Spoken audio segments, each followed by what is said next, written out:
Sairam students, let's begin with the today's session of Class 8 Geography. Children, today we are doing the revision of chapter number 5 of Geography. Chapter's name is Industries. Let's go through the content of our chapter. We are going to see the introduction, classification of industries, factors affecting location of industries.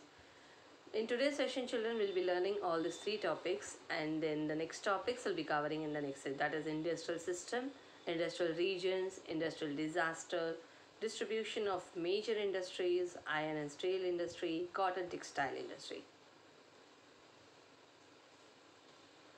So children, have you ever given a thought to the fact that the notebook that we use for writing has come to you after a long process of manufacturing? Correct? You have already learned, like, it involves, the procedure is involved, the manufacturing process is involved in this. Correct? We directly don't get the tree in such a way where we can get the notebooks. We can pluck the notebooks from the tree itself, right? It requires a very long process of manufacturing. It started its life as part of a tree, then it was cut down and then transported to the pulp mill.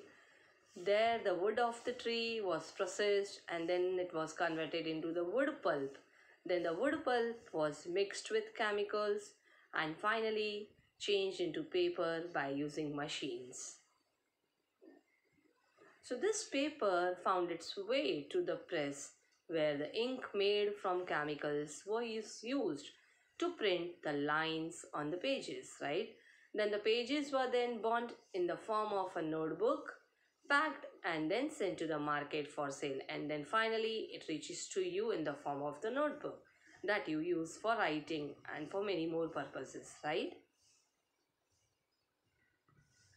So here we can say, like, it involves manufacturing involves a secondary. It is also called as the secondary activities or the manufacturing that change raw material into products of more value to people. See, as we have seen the process, like the pulp was changed into paper and the paper into a notebook. So these represent the two stages of the manufacturing process. The paper made from pulp and cloth made from cotton have had value added to them at the early stage of the manufacturing process. So in this way, the finished product has more value and utility than the raw material that it is made from. If someone will ask you, like, whether finished product has the more value or the raw material, you should be able to find out the difference between the two, right? The finished product definitely has more value and utility compared to the raw material. So industries, what is the meaning of industries here now? Industries refers to an economic activity that is concerned with production of goods, extraction of minerals, or the provision of services. So thus we have iron and steel industry as the production of goods, then the coal mining industry as the extraction of coal, and the tourism industry will be included in the service provider. So this is what I gave you the example of iron and steel industry, like, as the production of goods, because industry requires these three economic activities, right? The production of goods, extraction of minerals, and the service provision of services, right? So here the examples has been given to you as production of goods means we can give the example of iron and steel industry. For extraction of minerals, we can give here the coal mining industry, and then the provision of services, tourism industry. Now let's move further to the next topic, that is classification of industries. Industries can be classified on the basis of raw materials, size and ownership. Let's learn each and every type in detail here now. Now first we will begin on the basis of raw material. See, industries can be classified as on the basis of raw material as agro-based industries, mineral-based industries, marine-based industries and forest-based industries. Now agro-based industries use plant and animals-based products as their raw material. Okay, so children, you should know the meaning of each and every type of industry and as well as the examples that are included in that. So what are the examples of agro-based? We can say the food processing, vegetable oil, cotton textile, dairy products, and the leather industries. These are the examples of agro-based industries. Then the next is mineral-based industries. Mineral-based industries are primary industries that use mineral ores as their raw materials. Now the product of these industries feed other industries also, okay? As these are used as a raw material, so it is very much helpful for the other industries. Then the next iron made from iron ore is the product of the mineral based industry. Okay, so this is used as a raw material for the manufacture of number of other products such as the heavy machinery, even the building materials, railway coaches. You can say in many places iron is required, right?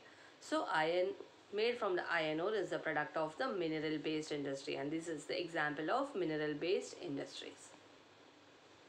The next we have seen here is the marine based industries.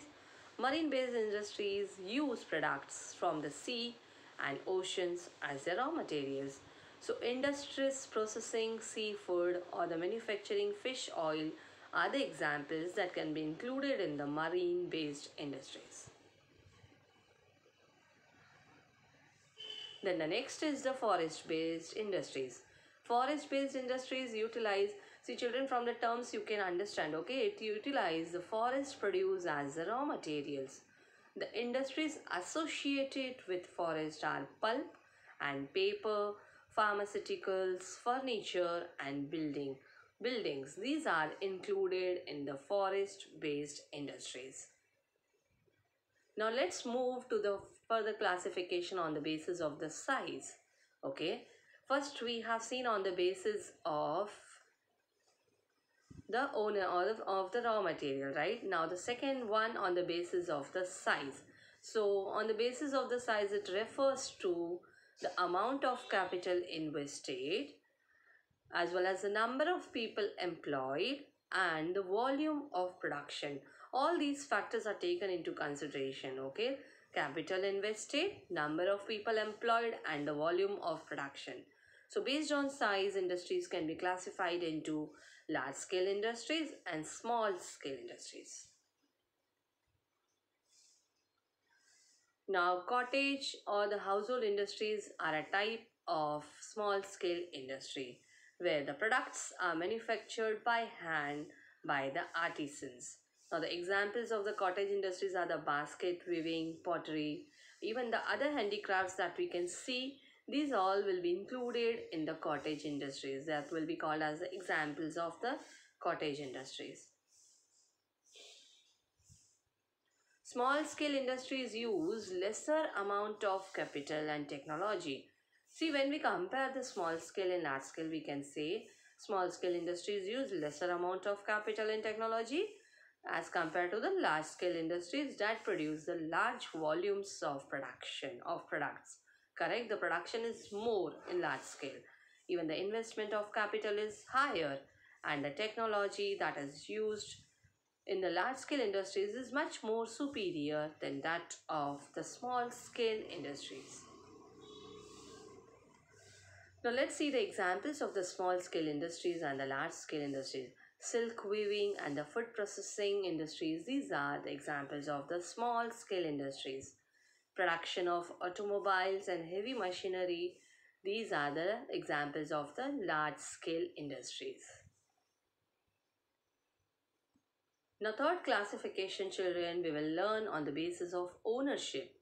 On the basis of ownership, industries can be classified into private sector industries, state-owned or the public sector industries, joint sector industries, and cooperative sector industries. Now, let's understand the meaning of each and every type of industries that has been classified on the basis of ownership in detail. Private sector industries, children, are owned and operated by individuals or a group of individuals. Now the examples that are included here, that is Reliance Industries as well as the Tisco. Then the public sector industries are owned and operated by the government such as Hindustan Aeronautics Limited and Steel Authority of India Limited. The examples have been given to you. Then the next is the joint sector industries. Joint sector industries are owned and operated by the state and individuals or a group of individuals. Maruti Udyog Limited that is an example of the joint sector industry. Then the next is cooperative sector industries. Cooperative sector industries are owned and operated by the producers or suppliers of raw materials, workers or both. Now the examples has been given you here as Anand Milk Union Limited, that is Amul, the taste of India, and Sudha Dairy. These are a success stories of a cooperative venture. These are the very good examples that can be included in cooperative sector industries. Now moving to the next topic, that is the factors affecting location of industries. See children, while choosing the location of industries, the following factors need to be taken into consideration. The factors affecting the location of industries are the availability of raw material, land, water, labor, power, capital, transport and market.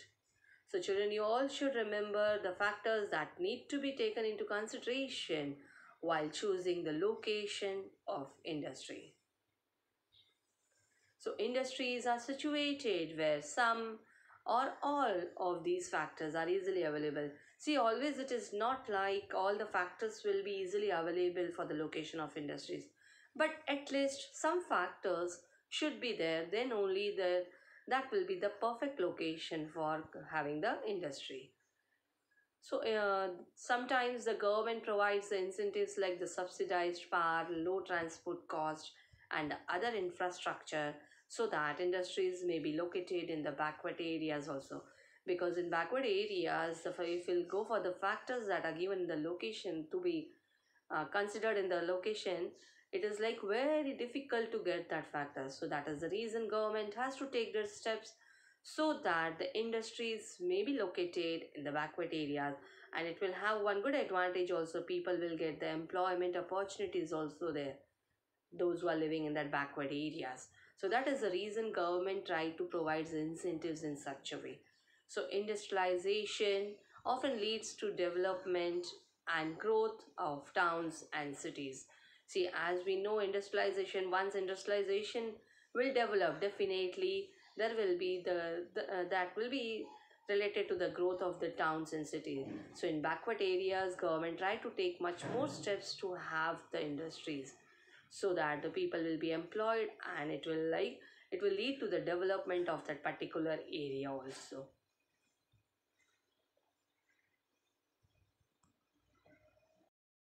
So children, in today's session you have seen the introduction. In introduction you learnt about the secondary activities or the manufacturing, like what are the steps involved in that. Then we saw the meaning of the term industry, right? Then we have seen the classification of industries on the basis of raw materials, size and ownership. Then we saw the type of each and every, like on the basis of raw materials we saw there are four types: agro-based industries, mineral-based industries, marine-based industries and forest-based industries. Then on the classification on the basis of size, we have seen it involves small scale industries and large scale industries. Then on the basis of ownership, private sector industries, public sector industries, joint sector industries, cooperative sector industries. We have understood the meaning of each and every type as well as the examples. Okay. Then in the last, we have seen the factors affecting the location of industries. So children, see you in the next session with the next topics. Till then, take very good care of your health. Thank you.